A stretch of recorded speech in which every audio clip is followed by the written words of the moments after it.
Ensuite, comme fonction très utile, on a la fonction très classique de déplacer. Donc déplacer, vous allez choisir votre objet et à partir d'un point de départ, lui donner une direction et une valeur de déplacement. Donc là, je peux taper déplacement de 40 mm et ensuite, vous allez choisir la direction dans laquelle il se déplace. Ensuite, vous avez aussi la fonction copier. Donc la fonction copier, comme son nom l'indique, va faire une copie de votre objet à partir d'un point de départ. Donc si par exemple je prends ce coin-là, et ben, je vais pouvoir copier mon objet à n'importe quel endroit sans que la fonction s'arrête. On peut aussi utiliser des points de référence. Donc là, la fin de ma ligne. On peut utiliser les objets par eux-mêmes, etc., etc. Donc une autre fonction très pratique, ça va être la fonction orientée ou rotation. Donc la première, ça va être rotation 2D. Pour cela, il faut obligatoirement, c'est plus simple de se mettre dans une vue 2D.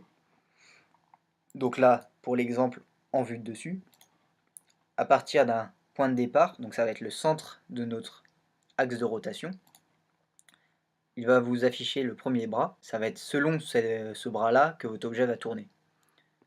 Donc si je prends mon plus grand côté du rectangle, et ensuite vous allez pouvoir rentrer une valeur d'angle ou un repère orthonormé, donc à 90, 45 ou 0, ou un point de repère quelconque par rapport à un autre objet.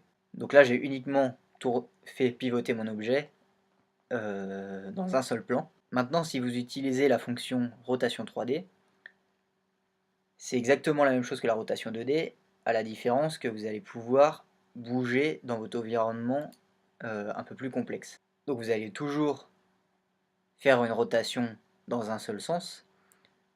En revanche, vous allez pouvoir partir d'une vue en perspective, ce qui va vous afficher des axes de rotation différents. Vous voyez ? Mais ce qu'on peut faire avec la rotation 3D, on peut très bien le faire avec la rotation 2D en 2 fois. Vous pouvez également faire la même chose avec l'outil orienté à 2 ou 3 points. Donc l'outil orienté, ça peut être très pratique dans certains cas. Donc vous allez sélectionner votre objet, appuyer sur Entrée et choisir 2 points de référence. Donc ces 2 points de référence, ils vont pouvoir être par rapport à des angles ou directement à des repères sur d'autres objets. Donc si je choisis mon premier point de référence, l'angle inférieur de mon cube, et mon deuxième point de référence, sa diagonale opposée, à la suite de ça, je vais pouvoir définir un point cible par rapport au point de référence numéro 1, donc ça va être mon angle inférieur, donc je vais vouloir le cibler par exemple ici, et ensuite je n'aurai plus qu'à choisir mon deuxième point cible. Donc c'est un outil assez puissant et assez pratique dans certains cas quand vous avez beaucoup d'objets et que vous ne connaissez pas votre angle très précisément. Donc maintenant je vais vous parler des outils matrices. Donc les matrices, il y a beaucoup d'options.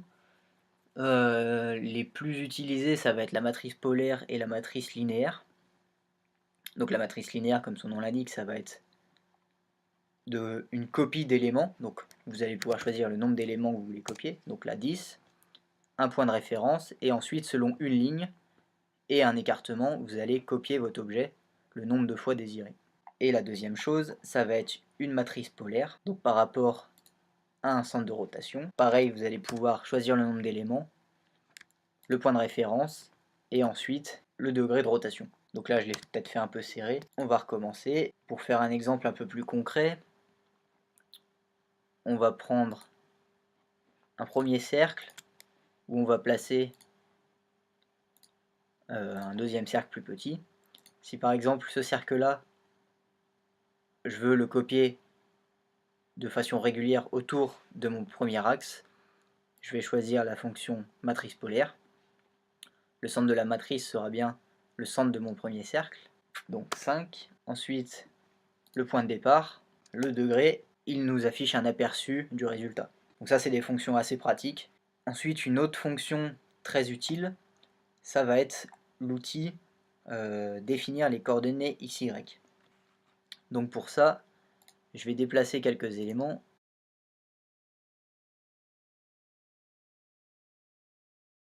Donc maintenant, vous voyez en vue de côté, tous mes éléments ne sont pas sur le même plan, sont tous décalés, mais en vue de dessus, j'ai toujours le même résultat qu'au précédent. Rien n'a bougé, à l'excepter qu'en réalité, tous mes objets sont à une place différente et aucun ne se touche. Donc ça peut arriver quand vous construisez des courbes complexes. Vous ne voyez pas toujours la direction dans laquelle elles vont, parce que vous êtes bloqué dans une vue, et le résultat vous plaît dans une seule vue, mais en réalité, quand vous repassez en vue de perspective, votre ligne est complètement partie à l'autre bout de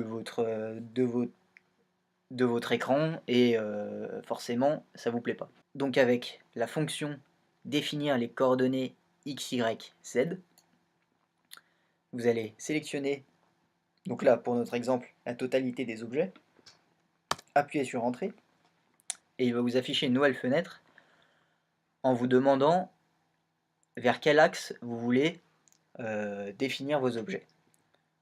Donc là vous voyez, on a nos trois axes en bas, et c'est bien dans l'axe vertical, donc des Z, qu'on veut rapprocher nos objets, comme pour la vue de dessus.